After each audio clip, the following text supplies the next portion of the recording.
If you're doing all the work yourself, they could be 100%. Let's say you make $100,000. You just got to work and deliver $100,000 worth of value, which if you have 10 clients and you're doing all the work yourself is nearly impossible unless you have an extremely specialized skill. By the way, if you want the system that we're covering in this video as a free checklist, grab the link in the description. You can have a PDF of everything we talked about. How much do business owners make? It's not as much as you think. Stick around. We all have this idea of the successful entrepreneur, the person who's going around staying at world-class hotels. He's posting, or she even, is posting pictures on Instagram, living a rich life. And I wanted to tell you here, the vast majority of entrepreneurs that I've seen, sure, they do it. I have some friends that are running e-commerce companies. They're staying at the Waldorf Astoria. They have the Instagrammable life and they're not on Instagram. That is definitely happening. And I've even lived that life, living in luxury hotels, and I opted out of it to live in relative squalor here in this apartment. How much money do entrepreneurs and do business owners make? It is very dependent on the business, but I did want to break it down here. So let's talk first about how much profit is possible as a business owner. People can get mega rich owning a business, and that is the dream why most of us get in it. Time freedom, not having to report to a boss, money freedom, not really caring too much about what items cost at a restaurant, or like if you wanted to go to mini golf, you don't have to worry about that. If you want to go stay at a nice hotel, you don't have to worry about that. That is very, very real. A lot of businesses don't support that type of lifestyle. There are a couple that are traps. Anything with a low margin and high cost can become a trap. For instance, an agency that sells Facebook ads might book 20, 30 million in revenue. Somebody like, and I don't have any information inside on this, but this is just my relative guess based on the social media posts, someone like VaynerMedia, who makes 100, 150 million a year, whatever Gary Vee says in his Instagram posts. He's also said in other posts that he makes very little profit on that money, and I'm not surprised. Agencies are a great business for beginning entrepreneurs because it's cool to get the revenue going and it's fun to see results for your clients. Unless you're willing to do all that work yourself, your profit margins are extremely low. I'd say for the first 2 years that we were running X27, me and Robert were only pulling in $3K a month and up to $4.5K a month and $6K a month. It's only once we actually took a look at our businesses and restructured our profit margins and took what Mike Michalowicz calls a profit-first approach. If you want to check out the podcast interview we did together, you can check that out as well. But that is not to say it's impossible to make money as an entrepreneur. That is to say, don't expect to be making massive amounts of money without really, really trying to do it. The profit margins on services, if you're doing all the work yourself, they could be 100%. Let's say you make $100,000 from a client, you could keep that $100,000, all of it. You just got to work and deliver $100,000 worth of value, which if you have 10 clients and you're doing all the work yourself is nearly impossible unless you have an extremely specialized skill, like I have with cold email. I don't do any of the work in our agency. Our course and the support of our course is run by people in our team. I just put in the time necessary where it needs to be put in, which is creating content, creating value in terms of new ideas, and recording the course. Like that course Email 10K is 6 hours, something like that, of material of me just talking to the camera, AKA me talking to you personally.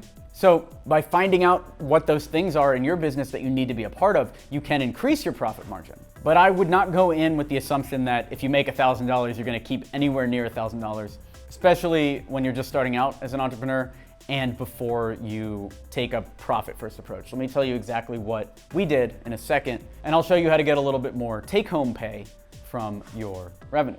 So that is services. I recommend doing those as a newbie entrepreneur because it's a quick way to get money in. You do something that you're good at, client pays you. Very simple. You can make your first $20,000, $30,000 doing that. You can quit your job based on just services revenue, and that is what I recommend. The second thing that I would try to do, and what we did, is try to move from products to services as quickly as possible. We did that when we acquired Simple Apps. That put us right into the product business. We do the same with our course. We do the same with some of our other products that we run across our suite of companies inside the quadrant. And the reason why I like products is I found, at least for me psychologically, when I go in to sell a service, especially if I'm doing the work or I know there's fulfillment headaches that need to be done in terms of I need to manage people and do a bunch of stuff for this to happen, I sell less of the thing. Once we put everything I knew into this course and I could just focus on this course as it was one product, or even simple apps, promoting this product that I knew worked, the amount that we were able to sell increased because there was no psychology of, oh, if I sell 1,000 of these, now I'm gonna have to work 100,000 extra hours to fulfill it. If you can get your business to the point where you can sell it and you know it's high quality and you know things are gonna get delivered because it's systematic, then you can finally start focusing on profit margin. But until you get to that point, I would focus 100% on trying to get there. Because it is true, there is a very real life that can be achieved once your thing is high quality and you're getting good reviews and you're not putting bad vibes out into the universe by delivering negative value. There is freedom that comes from that. You just have to prioritize it hard. And the other thing I wanted to talk about is in order to make more as an entrepreneur, and the thing that the business owners that get paid know, that the business owners that don't get paid either don't know or don't put into practice, is you want to make profit the entire time the business is running, in case the business doesn't work out. So for our companies, I devote 1/3 of our profit to research and development. That means for every $100,000 that me and Robert split, 1/3 of that is going into advertising, PR, new product development, coding, just whatever we need to do to make sure that our products are going to continue to grow into the future. And with all of our experimentation, maybe I'll talk about this in another video, I try to go for 10 times improvements, meaning any experiment that we run needs to have the potential to 10 times our business. And we've hit it a few times. The acquisition of Simple Apps, it didn't 10 times our revenue, but it did 10 times our process in terms of now we're doing M&A, mergers and acquisitions, which is, I mean, that could be $1 billion business, who knows? So you want to make profit the entire time in case the business falls apart as well. I can't tell you how many times I've seen this where we've launched a service or we've launched a product and then we think it's going to be the main product for us, and a year later it doesn't sell nearly as much. We had this happen at InspireBeats with our done-for-you lead generation service. We're charging a couple $100 a month for leads, and a bunch of competitors came in, the prices went down, and we had to pivot to booking meetings with extreme billion-dollar brands and large companies, because booking meetings with your standard everyday startup wasn't something that we wanted to do profitably anymore.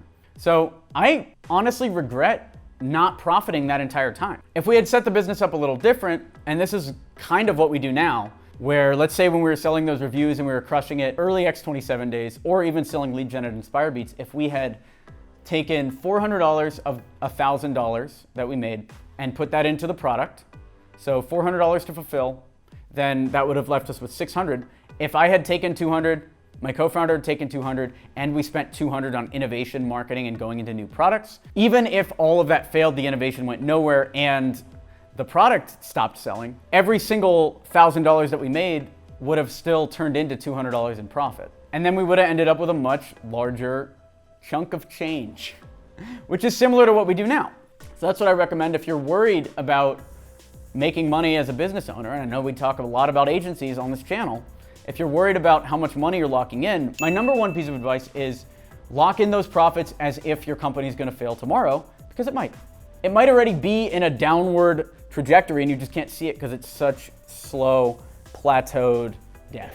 That's real. I've seen that happen a lot. Here's your path to making money as an entrepreneur, how to actually get paid when most entrepreneurs, most meaning 98 to almost 100% of entrepreneurs are not making money.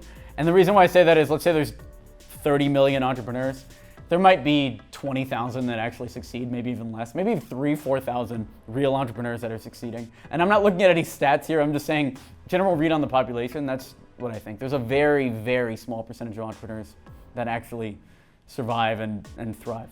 And then when you talk about actually entrepreneurs that are building wealth on top of that, it gets even smaller. Step one, you want to get to about a $3,000 salary a month. That's in the US. In India, you might be able to get by on $500. In Romania, $1,500, whatever. It depends on your local environment. Get to about $3,000 in value in your country. And then, once you hit that cap, while you're in the early days, let's say in the first year, use the rest of the money to improve the business. Meaning, do that research and development. Put as much money as possible into the product. Make sure that your customers are super happy. And then the final thing to do is hold a certain percentage of that, whatever it is, 6%, 10%, 15%. That is your profit. That is locked in, and that is not going into the business. That is going into one of your bank accounts, ideally a savings account that you don't touch. And if you start doing that, I wish I could show you this whiteboard. I'm not revealing my numbers anymore. But on my whiteboard, which is in this room, I have the amount of money I'm trying to save to build this self-replicating real estate machine that maybe we'll talk about at some point. And I have the amount I need to save, and then I have the percentage that I have saved towards that goal. And what I found is tracking it that way is a very easy way to just visually see what the wealth building process actually looks like. And my savings has increased since I started running that system. So that's that. How much do business owners make? Anywhere from millions to $0 a month. Depending on the entrepreneur, I'd say the vast majority make zero or somewhere near zero, like $3,000 a month, $2,000 a month, almost nothing.